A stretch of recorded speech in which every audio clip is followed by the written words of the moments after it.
Alzheimer's is an everyday battle. Tomorrow is World Alzheimer's Day, which is why we're going purple to help raise awareness of this awful disease. And here now sponsoring our segment from the Alzheimer's Association is Senior Program Manager Katlyn Puclik-Baker. Welcome back, Katlyn. Thank you. Okay, so the last time we visited and we talked all about the research and the advancements that are being made.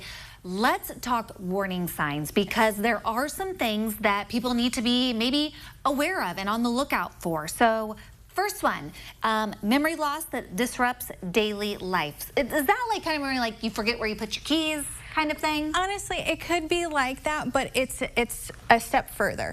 You know, people that have, normal cognitive function, we're going to eventually retrace our steps enough we're going to remember where we put our keys. It's that being able to retrace steps. But it's folks that may have Alzheimer's or a form of dementia that can't. And that's where it's going to trigger us, and we're going to start thinking, okay, maybe that's something we need to keep an eye out on. Okay, that's one thing. Up next, challenges in planning or solving problems. Yes. So, in another extreme version, we could run into issues where we're going to, craft a grocery list, something that we've done all the time. But then we're hitting this point where maybe we're misunderstanding what the word milk is, and we're saying bread, and we're writing it down wrong. So really just a step further than, what we may be able to retrace. Okay, difficulty completing familiar tasks. Yes. So that's your list part as well. Anything that we're comfortable with, really making phone calls even, or just identifying what a certain object is. If that individual cannot get that part through, then that's going to be kind of a red flag for us as well. Yeah.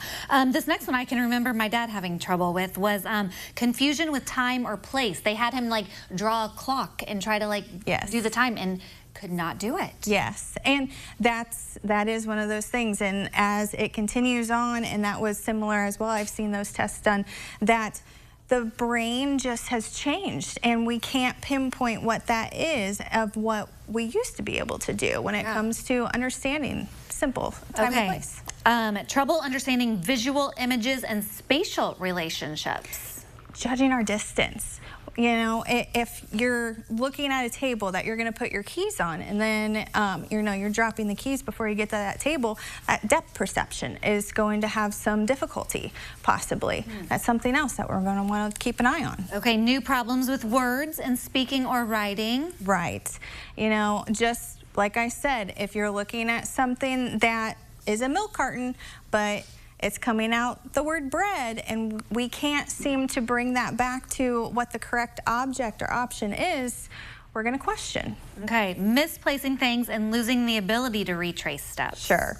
And I will say, you walk into a room. How many times do we do that? And you forget what you're going in there. I have a toddler. I run on fumes half the time. I'll go into a room and I'm like, what am I in here for?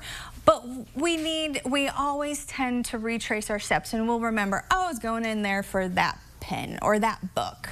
But it's when we can't anymore that we're going to question. Yeah, okay, our last two ones are decreased or poor judgment and withdrawal from work or social activities. My dad also kind of did, not necessarily the poor judgment, but he didn't want to join in on conversations because he didn't feel like he could participate. Right, and that's very common.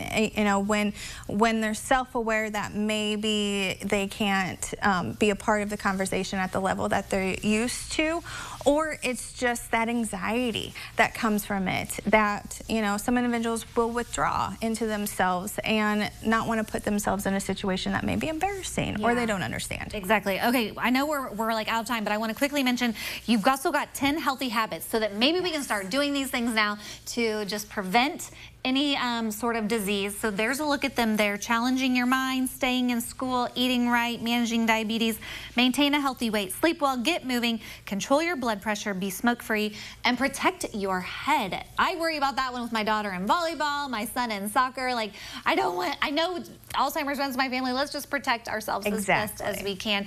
All of those healthy habits, all of the warning signs are on your website. Correct. And we appreciate you being here and sharing that. And as we are going purple today in honor of the walk tomorrow and everything that we can do to help raise awareness about Alzheimer's disease, there's their website where you can learn more. And we will absolutely have links to those at our website, CILiving.tv. We do appreciate the Alzheimer's Association for sponsoring our segment.